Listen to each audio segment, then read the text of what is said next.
Baldur's Gate 3 was great partially because of the characters you could have in your party. Now WizKids has made an entire booster set based on the game. We are doing an unboxing video of a brick of those minis, but because I'm filming these videos simultaneously, I don't know which one I'll release first. But either way, stick around because we have some very interesting minis to come. Today we're looking at the PC minis that they came out with. Now, I don't normally ask this, and I probably should, but if you do enjoy my videos, subscribing to the channel really helps me out. Now, this video is going to contain some spoilers for the game, but I will try to keep them as minor as I can. All that said, with thanks to WizKids for sending this my way, let's take a look at the Baldur's Gate 3 character box set.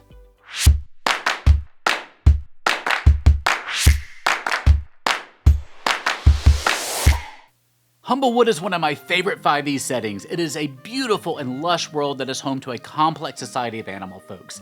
The new Humblewood Tales 5e supplement book features more than 200 pages of expanded lore with new adventures, creatures, magic items, and shops, a gazetteer of the great tree city of Alderheart, and so much more to enrich and inspire your Humblewood adventures.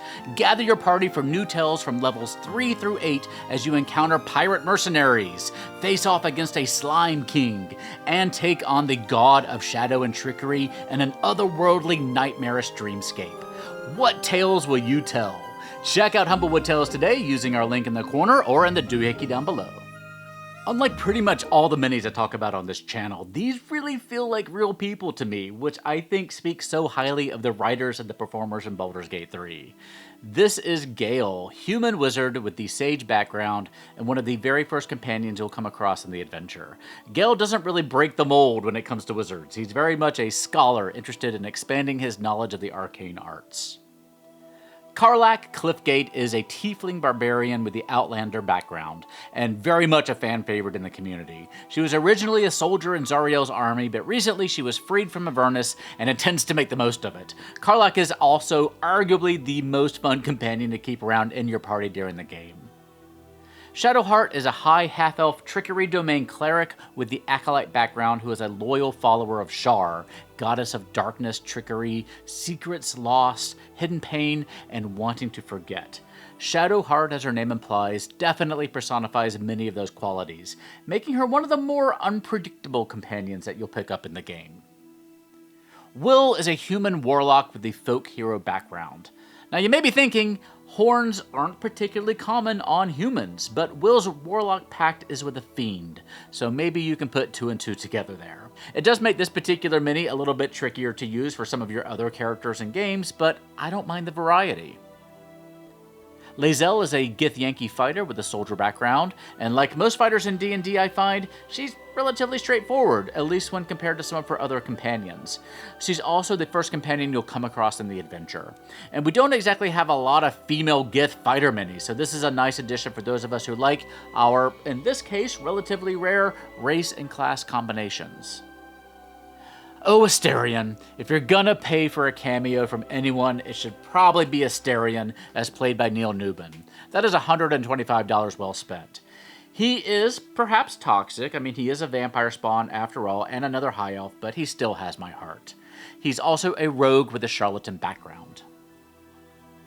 Withers, our odd man out here. He's not a companion in the usual sense, but he is more of a party hanger-on, so to speak. Withers is an undead skeletal scribe and a caster who can offer you various services throughout your adventures.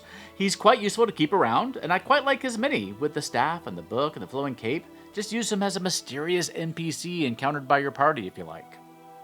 Another thing I should mention is that most of these characters, save Withers, is considered an origin character, meaning that they can be your main PC in the Baldur's Gate 3 game instead of just a companion.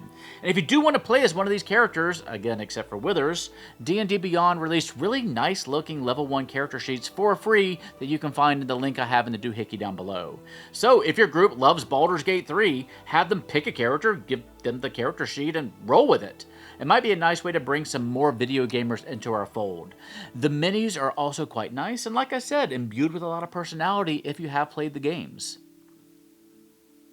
The Baldur's Gate 3 character box set is expected in February 2025 for about $50. Let me know which party member is your favorite down below. Mine is Astarion. Don't judge me.